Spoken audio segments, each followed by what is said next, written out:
अस्मदाचार्यपर्यन्तां वन्दे गुरुपरम्पराम्।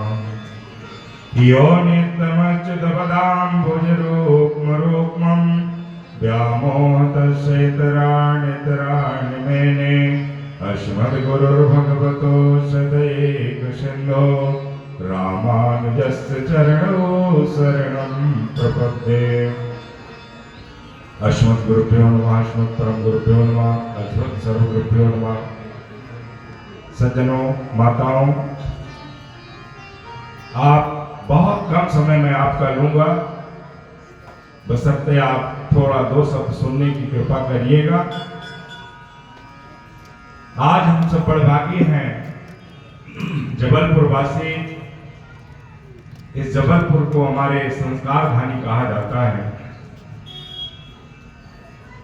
जैसा आप संस्कार धानी के महापुरुष सिय राम मैं सब जग जानी करो प्रणाम जोर जुग पानी। सभी माताओं और भैया लोगों को एक साथ ही मैं सिय राम मानकर प्रणाम कर लेता हूँ। को बड़ छोट कहा था, तो किसको क्या कहा जाए, सभी तो हमारे हैं। मंचस्थ हमारे व्यास पीठाचार्य स्वामी भानुदेवाचार्य जी महाराज, जो हमारे रामानुज परंपरा से आपकी तीसरी पीढ़ी का मैं दर्शन कर रहा हूँ। यद्यपि इनकी पीढ़ियां तो बहुत हैं, अगर चित्रकूट से लिया जाएगा तो 47-48 की पीढ़ी में ये हैं, लेकिन जो दास दर्शन कर रहा है वो तीसरी पीढ़ी में है। ऐसे स्वामी जी महाराज, उपस्थित हमारे मंडल के महंत जन, सभा में हमारे आचार्यगण, डॉक्टर साहब और एन बसेड़िया जी, वकील साहब, हमारी संध्या माता जी और इनके जो सहयोगिका माताएं हैं, ये सब बड़े भागी हैं। भानुदेवाचार्य जैसे महापुरुष आकर के और जिन माताओं को और भैया लोगों को कथा सुनाने का कहते हैं कि भैया तुम मन लगा के सुनना, जितना कहोगे उतना सुनाऊंगा और जितना खाऊंगा उतना गाऊंगा।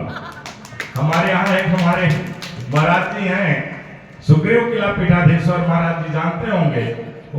ये मैया भी जानती है, संध्या 2-3 बार हमारे जगत गुरु श्याम देवाचार्य महाराज जी के उत्सव में आकर के उन्होंने कहा, मैया जितना खिलाएगी उतना मैं गाऊंगा और जितना खाऊंगा उतना ही गाऊंगा। ये 2 बात उनकी। तो इसी तरह जो है महाराज जी ने कृपा किया हम सबके ऊपर। एक घटना में पहले इनके गुरुदेव की बताता हूं। जैसा अभी आप कह रहे थे सभी संतों के लिए, हमारे महाराज जी संस्कार धानी में भगवान की बड़ी कृपा है। जब साधु संत कहीं जाते हैं और इन भैया लोगों को और हमारे भैया लोगों को पता चलता है, भले ये 2 पैसा ही, आपका कहना ठीक है, पर मैं आपसे निवेदन करूं, जितना इनके पास होगा आकर मिलेंगे आपसे और कहेंगे महाराज जी आप बद्रीनाथ जा रहे हो तो ये बद्रीनाथ जी की मेरी भेंट लेते जाओ और वहां आप समर्पित कर देना। राम प्रपन्नाचार्य आपके गुरु जी घटना बता रहा हूं। तो मैं सदर से, हमारी परंपरा है, महाराज जी भी प्रतिवर्ष 2 बार 3 बार जाते थे, तो उस परंपरा में दास भी हर वर्ष बद्रीनाथ जाता है। हमारी यहाँ की गरीब माताएं जो भी जैसा जिनकी स्थिति रहती है वो सब कोई 10, कोई 20, 50, 100 देती हैं। महाराज जी तुलसी की माला हमारी बद्रीनाथ को चढ़ा देना। अब महाराज जी दास बद्रीनाथ पहुंच गया, इतनी अपार भीड़, हमारी तो हालत खराब हो गई। माला तो मैंने सबके पैसे इकट्ठे करके ढेर ले लिए, लेकिन अब दर्शन के लिए मुंडा गड़बड़ा गया। ठाकुर की कृपा। जो भक्त लाइन में लगे थे, मैंने कहा भैया ये माला एक आप लोग ले जाओ और बद्रीनाथ को दे देना, वो कह देना तुम्हारा दास राजा रामाचार्य आया है, मन हो तो दर्शन दे देना। मैं तो इतने से थक गया, बहुत ज्यादा, तब तो बहुत कठिन था जाना। अब आप समझो, जब मैंने सारी मालाएं सभी भक्तों को दे दिया और भक्तों के माध्यम से भगवान के चरणों में समर्पित हो गई, तो आपके गुरुदेव की वहां 3 रसीद लगी हुई थी, वहां से अनाउंसमेंट होने लगा। सदर बाजार जबलपुर लक्ष्मी नारायण मंदिर से कोई स्वामी राजा रामाचार्य जी आए हैं और उनका मंदिर में इंतजार इंतजार हो रहा है, तुलसी अर्चना का समय हो चुका है। सच घटना बताऊं, ये मैया बिहारी और लाडली जो विराजमान है साक्षी है। मैं तो चक्कर में पड़ गया, और कोई लक्ष्मी नारायण मंदिर और राजा रामाचार है क्या? भाई कोई परिचय नहीं, कोई कुछ नहीं। और इनके गुरुदेव को इनके काका गुरु बाबा लगते थे, बाबा गुरु स्वामी जो है फट्टी वाले बाबा, वो यहाँ सतना के पास मार्कंडे आश्रम भी बनाए थे। बड़े सरल सिद्ध संत थे, जिसको जो कहते थे वही होता था। महाराज उन्होंने बताया था कि वो राजा रामाचार जबलपुर वाले जा रहे हैं, तुम्हारे गुरुभाई लगते हैं, उनका मिल जाए तो ध्यान रखना। हे ठाकुर जी, लीला मैं बताऊं आपको, अब भगवान की ऐसी कृपा। फिर जब दोबारा हुआ तो मैं गेट में चला गया। जब गेट में गया तो एक वहां का सेवक कहा, महाराज आपका इंतजार हो रहा है। भैया मैं गया तो वहां भगवान के सामने बैठने का अवसर मिला और तुलसी अर्चना का दर्शन हुआ। इसके बाद महाराज जी के 2 भक्तों की और रसीद थी और 1 घंटा मुझे बैठने का सौभाग्य प्राप्त हुआ। उस समय ऐसे संतों की कृपा छत्र छाया में आप सब, उस परंपरा के महापुरुषों की छत्र छाया में आप यह कथा श्रवण कर रहे हैं। आप बड़भागी हैं, सौभाग्यशाली हैं। और ये हमारी माता जो हैं संध्या जी और इनके ये जो परिचारिका सेविका साथ में सखियां जो है, पूरे जबलपुर में कहीं अक्षर, कहीं फूल, कहीं पत्र, कहीं कुछ, ऐसा कोई आश्रम नहीं है जहां ये न जाकर के अपना अपना सहयोग छोड़ती हूँ। इसके लिए इनको बहुत साधुवाद धन्यवाद है इन माताओं को। ये हमारी माताएं हर आश्रम में जाकर के थोड़ा थोड़ा सहयोग करती हैं, जितना बल पड़ता है। और नरसिंह मंदिर, गीता धाम और सारे मंदिरों में पहुंच करके इनकी सेवाएं आज भी प्रमाणित हैं। और मैं ज्यादा क्या कहूं, अभी जब इन मैया ने मुझे फोन करके जयराम आचार्य जी के माध्यम से कहा, उस समय मैं रास्ते में था, महाराज श्री जा रहा था नैमिषारण्य। मैंने कहा मैया आपने, बोले नहीं नहीं आना पड़ेगा अधिकार पूर्वक, जैसे माता होती है ना, कहे खबरदार गलती किया तो कान पकड़ ले। माता जी ने कहा महाराज आपको तो आना ही होगा। तो हमने कहा हे भगवान ये कैसी लीला आपकी।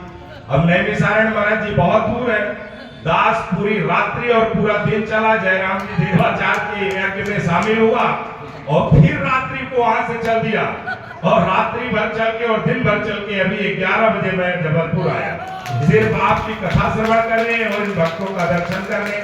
क्योंकि सिया राम में सब जग ज्ञानी जब हम कहते हैं करो प्रणाम जोर जुपानी, तो हमारा परमपिता परमात्मा सभी की आत्मा में विराजमान है। उस परम सत्ता को मैं सबको प्रणाम करता हूँ और ये भी कहता हूँ कि इसी तरह हमको आपको इस संस्कार धानी की मर्यादा बनाए रखना चाहिए और संत जब आए तो उनकी सेवा करना चाहिए, भक्तों की सेवा करना चाहिए, दीनहीन की सेवा करना चाहिए और अपने अपने कर्म भूलना नहीं चाहिए, भगवान की निष्ठा पूर्वक सेवा करना चाहिए। हमारे यहाँ रामानुज स्वामी कहते थे, कैंकर लक्षण विलक्षण मोक्ष भाजो, रामानुजो विजयते यति राज राजा। माने तुम भगवान का कैंकर करो और भगवान की सेवा करते हुए, उस परंपरा का निर्वाह करते हुए किसी की रक्षा किसी भी प्रकार से कर सकते हो, दीन की, हीन की, सभी की, और जितना चाहो उतना सेवा कर सकते हो। इसलिए भगवान को दिव्य जो है अपने ठाकुर की सेवा करो, भजन गाते हुए, गीत गाते हुए, मंत्रों का जाप करते हुए, नाम स्मरण करते हुए रसोइया बनाओ और उसको भगवान को भोग लगाओ और तुलसी दल डाल करके जिसको जिसको आप प्रसाद दोगे उसके परमात्मा की कृपा से उसका दिव्य मस्तिष्क काम करेगा और वह जो है भगवान की भक्ति में लीन होगा और आपके घर में किसी प्रकार की कोई बाधा भी नहीं आएगी और चिक चिक भी नहीं होगी। ये प्रमाणित बातें हैं। इसलिए आपको सदैव ध्यान देना चाहिए कि पहले की जो माताएं थी सियानी, पहले बाल भोग कौन बनाती थी? हमारी दादी माँ बनाती थी। तो क्या हमारी बुआ, बहन, भाई भी, माँ ये सब क्या करती थी? ये सब और कार्य करती थी, लेकिन दादी माँ इसलिए बनाती थी कि वह नारायण का भजन करते हुए सुबह स्नान करके नारायण का भजन करते, पूजन करते और इसके बाद वो बाल भोग तैयार करके और सभी के लिए बराबर भाव से समभाव से परोस करके खिलाती थी। और जो वह प्रेम अंदर जाता था, जो वो भगवान की कृपा उसके मस्तिष्क में जाती थी, वह दिव्य कार्य की शक्ति प्रदान करती थी और वह जो है परिवार बहुत विकसित होता था और अपने कार्य पर दक्ष होता था। और आज हमारी माताएं उठती हैं तेरी दही जरा की और ऐसे कह करके अंत शब्दों का प्रयोग करके जब तुम रसोई बनाओगे तो उसके अंदर क्या जाएगा भैया। पहले की माताएं देखिए, संत बड़े परमार्थी, संत जो है परमार्थ के लिए आपके यहाँ आए हैं। पहचानो जानो या न जानो, लेकिन संत आपकी निष्ठा से भगवान से प्रार्थना करता है, भगवान इस भक्त का भला करना। कई जगह मैंने देखा माताओं के यहाँ पुत्र नहीं हुए तो किसके पास जाती हैं, बोले चलो फलाने गुरु जी के यहाँ चलते हैं, वो बड़े दयालु हैं, कृपा कर देंगे, ये बाबा बैठे हैं यहाँ, तो इनके पास आए। तो ये किसके पास लेके गए, ये राधा रानी जो विराजमान है, हमारे महान जी पकड़े तुम्हारे हाथ और ले गए मैया के पास। बोले माता अब हमारे इस भक्त को तो छोरा चाहिए, लल्ला चाहिए, पोता चाहिए। तो भगवान भी द्रवित हो जाते हैं। संत बीच में है तो देना ही पड़ेगा, भगवंत को भी द्रवित होना पड़ता है भक्त के लिए। कि संत का काम इसलिए है कि संत न तो होते जगत में तो जल मरता संसार, इसलिए संतों को भगवान ने माध्यम बनाया। और कलयुग में तो संतों के ही नाम पर भगवान की कृपा है। आज आप देखिए प्रेमानंद जी महाराज को, कितने हमारे यंग भाइयों को उस दुष्व्यसन से बाहर निकाल करके और राधा राधा जपने में मजबूर कर दिया। क्या डंडा मारे क्या वो किसी को, क्या लट चलाए, लेकिन नहीं, मैया की कृपा, भगवान की कृपा उन्होंने बिखेर दिया और हमारे समय समय पर संता करके हमको आपको जगाए हैं। न हीरा जगाया, न मोती जगाया, न अटारी जगाया, न माल जगाया। पहले हमारे यहाँ संत परंपरा से एक दल चलता था और वह दल हर जगह पड़ाव डाल डाल करके गांवों में जा करके रुकता था और जो गांव के बड़े लोग होते थे उनके प्रसादी की व्यवस्था और अन्य अन्य व्यवस्थाएं करते थे। वहां राम धुन होती थी, कीर्तन हो जाता, अखंड रामचरितमानस का गायन करते थे लोग, नृत्य उत्सव बनाते थे। एक बार एक रामा दल किसी गांव में पहुंचा और वहां के लोगों ने कहा महाराज मेरे गांव में पधारो और वहां पर भजन कीर्तन करो।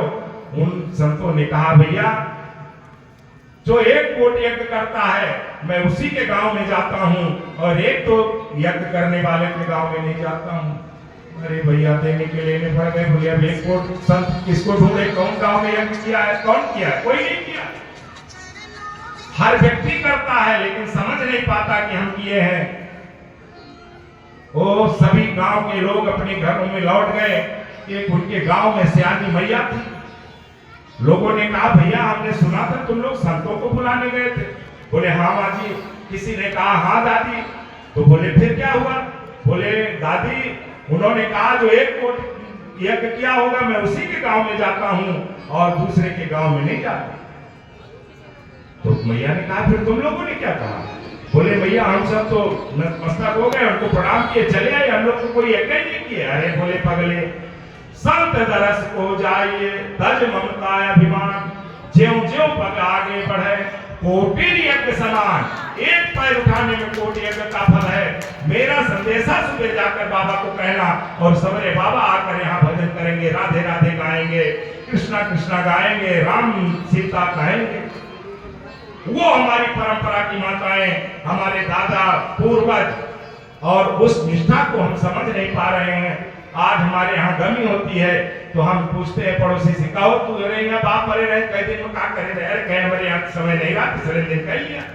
कहे अच्छा अच्छा ठीक है। अब ऐसे हम भी करते हैं। कहाँ टाइम है यार, ये हाय हाय का जीवन है।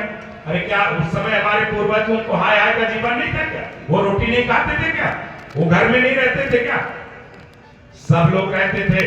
लेकिन मर्यादा थी, हमारी एक परंपरा थी, हमारा एक संस्कार था, उसको हम भूलते नहीं थे। अगल बगल के लोग हमारी मदद करते थे और उस परंपरा का निर्वाह करवाते थे। नहीं उसका दोष उन पड़ोसियों को भी लगता था। और आज पड़ोसी का कहा करते हो, इकट्ठे से फुर्सत हो, कौन को बात रहेगा। इसका जानते हो क्या परिणाम भोग रहे हैं हम आप सब लोग। सबके घर में पितृदोष, सबके यहाँ हाय हाय की पड़ी। बेटा अलग गाली दे रहा है, बहू अलग गाली दे रही है, बेटी ससुराल से अलग गाली दे रही है, और सबरे के सबरे रो रहे हैं। कोई सुखी नहीं है। अगर जीवन में सुख चाहते हो तो अपनी पुरानी परंपरा का, संस्कार का ध्यान करो, और जो आपके पूर्वाचार भजन पूजन नित्य नैमित्तिक कार्य करते थे उसको भी करो, वो भी बहुत जरूरी है। जितना जरूरी रोटी खाना है, गोली खाना है, उतना जरूरी उस परंपरा का निर्वाह भी करना जरूरी है। नहीं वो पितृ लोग वहां से वैकुंठ में बैठ करके या नरक में बैठ करके, मैं क्यों कहूँ, मैं तो यही कहूंगा तुम्हारे सबरे पितृ चित्तेश्वर वैकुंठ में बैठे हैं, लेकिन अगर वो पतन में है तो तुम्हारा अधो पतन यहाँ अवश्य होगा, इसमें कोई दो मत नहीं। इसलिए हमको आपको जागना पड़ेगा, और ऐसे संतों की वाणी सुन करके, अभी महाराज जी ने बहुत सारी बातें इतनी दिव्य आप सबको सुनाया, इनको मैं बहुत साधुवाद और धन्यवाद देता हूँ। इतने सरलतम ढंग से आपके सामने भगवान की गाथा को आपके मन के अंदर घुसेड़ दे रहे हैं, जो कभी आपको नहीं भूलेगी। ऐसी कथा आपके माध्यम से मैंने श्रवण किया और आप सब श्रवण कर रहे हैं। ज्यादा समय इसलिए नहीं लूंगा क्योंकि ठंडी का समय भी है, और बाद में मैया लोग कहेंगे कि कहाँ से बाबा आए, तो प्राणे लेने में तुले रहते हैं। इसलिए हमारे महंत कामकाज दास जी महाराज इस मठ के महान जी हैं, आपको और सभी इनके परिकर भक्तों को, और ये संध्या माता जी को, इनके सभी परिकरों को, और इनके सखी सहेलियों को, भैया लोगों को, सभी को बहुत साधुवाद। बोलिए नर्मदा मैया की, लक्ष्मी नारायण भगवान की, राधा